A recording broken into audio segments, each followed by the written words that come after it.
జనసంద్రమైన పవన్ కళ్యాణ్ బహిరంగ సభ ఎలిప్యాడ్ దగ్గర నుంచి సభకు వచ్చే వరకు మార్గ మధ్యలో జన సైనికులు మంచినీళ్లు మజ్జిగ అభిమానుల దాహార్తిని తీర్చేందుకు ఏర్పాటు చేసిన చలివేంద్రాలు ఇసుక వేస్తే రాలనంతగా జనాలు ఎలక్షన్ ప్రచారమా గెలిచిన సంబరమా అన్నట్టుగా తుని ప్రజలను మైమర్పించే విధంగా భారీ బందోబస్తు నడుమ పవన్ కళ్యాణ్ ర్యాలీ కొనసాగింది. ర్యాలీలో అభిమానులు పూలజల్లుతూ రోడ్లని తివాచీ పరిచినట్లుగా రోడ్లని పూలమయమయ్యాయి. జనాలు అక్కడికక్కడ తోపులాట జరిగినా మనమంతా ఒకే కుటుంబం ఉన్నట్టుగా సర్దుకుపోయి సభా ప్రాంగణానికి చేరుకున్నారు. మధు వీరీష్ టీం సభ్యులు ఎక్కడికక్కడ ఎటువంటి అవాంఛనీయ సంఘటనలు జరగకుండా ఈ సభలో పవన్ కళ్యాణ్ ప్రసంగిస్తూ ఇసుక మట్టి మాఫియాలకు గాను అడ్డుకట్ట వేస్తామని, పరిశ్రమల పరంగా వచ్చే కాలుష్యానికి మత్స్య సంపద నశించిపోతుందని, ప్రజల జీవనోపాధికి హాని కలిగించే కాలుష్యకరమైన పరిశ్రమలపైన చర్యలు తీసుకుంటామని, తుని అంటేనే వ్యాపార సంస్థలకు నిలయమైందని, దోపిడీలకు అడ్డుకట్ట వేస్తామని, తుని లోకల్ ట్రైన్స్ ప్రతిపాదన చేస్తామని, తుని అభివృద్ధికి సహకరిస్తామని, కూటమి అభ్యర్థులైన యనమల దివ్యకు సైకిల్ గుర్తుపైన, ఎంపీ అభ్యర్థికి పోటీ చేసే తంగెళ్ల ఉదయ్ శ్రీనివాస్ కు గ్లాస్ గుర్తుపైన ఓటేసి విజయం అందించాలని కోరారు. Thank you Madhu Veeresh, thank you Tuni నాయకులకు అని కితాబ్ పలికారు అని చెప్పారు. వైసీపీ మద్దతుదారులందరికీ చెప్తున్నాం, నేను వాళ్ళు ల్యాండ్ గ్రాబింగ్ యాక్ట్ ను కొత్తది పట్టుకొచ్చారు. మేము ఊరికి దాన్ని ముసాయిదా అని చెప్పి ఈ రోజున కేవలం మనకు అభిప్రాయం తీసుకుంటున్నామని చెప్పి మనకి ల్యాండ్ యాక్ట్ ని కాస్త ల్యాండ్ టైటిలింగ్ యాక్ట్ ని కాస్త ఈ రోజున ల్యాండ్ గ్రాబింగ్ యాక్ట్ 25,000 కోట్లు మన పక్కనున్న వైజాగ్ లో దాదాపు సర్క్యూట్ హౌస్ సహా 25,000 కోట్ల రూపాయలని తాకట్టు పెట్టాడు. అలాంటి వ్యక్తి సొంత చెల్లికి ఆస్తులు పాస్తులు ఇవ్వలేదు, తల్లికి మర్యాద ఇవ్వడం, 30,000 మంది ఆడబిడ్డలు వెళ్ళిపోతే మాట్లాడు. అలాంటి వ్యక్తి మాటలు మనం ఎలా నమ్ముతాం? 450 కోట్ల రూపాయలు భవన నిర్మాణ కార్మికుల సంక్షేమ నిధి నుంచి తీసుకున్నాడు.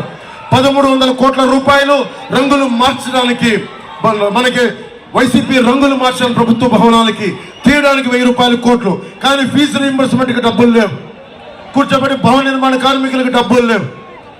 మరి ఇలాంటి వ్యక్తి చేతులు మీ ఆస్తి పాస్తులు పెడితే జగన్ మావాడు మనవాడు, లేదంటే దాడిశెట్టి రాజా మావాడు అనుకొని మీరు ఓట్లేస్తే మీ ఆస్తులు పాస్తులు అన్ని గాల్లో దీపం పెట్టినట్టే. ఇన్ని ఆస్తులు తాకట్టు పెట్టినాడు, రేపొద్దున భవిష్యత్తులో మీ ఆస్తులు తాకట్టు పెట్టడానికి గ్యారంటీ ఏంటి? జీవో ఇష్యూ చేయలేదని చెప్తా ఉన్నాడు, అభిప్రాయ సేకరణ అంటున్నాడు, ఒకవైపు జీవోను కూడా ఇష్యూ చేశాడు. సో దీన్ని దృష్టిలో పెట్టుకొని నేను మీకు మర్యాదగా జాగ్రత్తగా ఆలోచించండి ఒకసారి. ఇది ప్రభుత్వానికి మీరు ముఖ్యంగా వైసీపీ మద్దతుదారులు చెప్తా ఉన్నాం, మీరు ఆలోచించుకొని ఓటేయండి. ప్రభుత్వం ఎలాగో మారిపోతుంది, కానీ వైసీపీ మద్దతుదారులు మీరు ఆలోచించుకోండి. భవిష్యత్తు మీది, ఆస్తిపాస్తులు మీవి, మావి కావు. మేము రాగానే మనకి ల్యాండ్ గ్రాబింగ్ యాక్ట్ ని రద్దు చేసే బాధ్యత కుటుంబ ప్రభుత్వం తీసుకుంటుంది. అన్ని రకాలుగా ఇంట్లో ఆడవారిని కూడా సైతం తిట్టే పరిస్థితి ఉంది. ఇవన్నీ తట్టుకొని ఎందుకు నిలబడుతున్నాం అంటే మారాలి అని చెప్పి.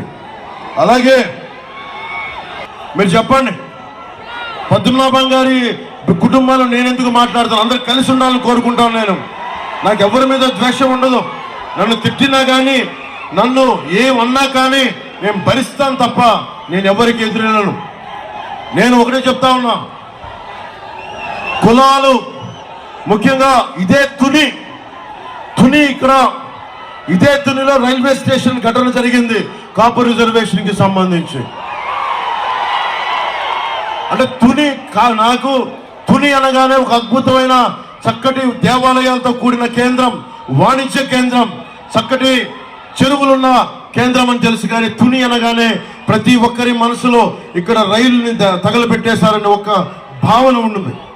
నేను దానికే 2018లో విజయవాడ నుంచి ఇక్కడికి నేను వచ్చి తుని అంటే రైలు దుర్ఘటన కాదు, రైలు తోటి సుఖశాంతులతో ఉండాలని ఒక సంకేతం పంపడానికి మొట్టమొదటిసారి పోరాట యాత్ర నుంచి నేను ఇక్కడ తుని రైల్వే స్టేషన్ లోనే వచ్చాను. నేను ఇక్కడ తీసుకోవాలి. నాకు ఒకటే చెప్పాను ఈ రోజున, నాకు నిజంగా అమ్మ, నేను మీ ఇంత తుని ప్రత్యేకించి అల్లూరి సీతారామరాజు పాదాల సాక్షిగా చెప్తున్నాను. నాకు వారికి ఒక కుమార్తె ఉన్నంతని కూడా అసలు విషయం నాకు తెలియదు. కాంతి గారు ఉన్నారు అన్న విషయం కూడా తెలియదు నాకు. నేను మనస్ఫూర్తిగా చెప్తున్నాను, నాన్నగారిని ఒక మాట అనాలని కానీ ఆయన వైసీపీకి వెళ్ళినా నాకేం ఇబ్బంది లేదు, గౌరవిస్తాను పెద్దల్ని.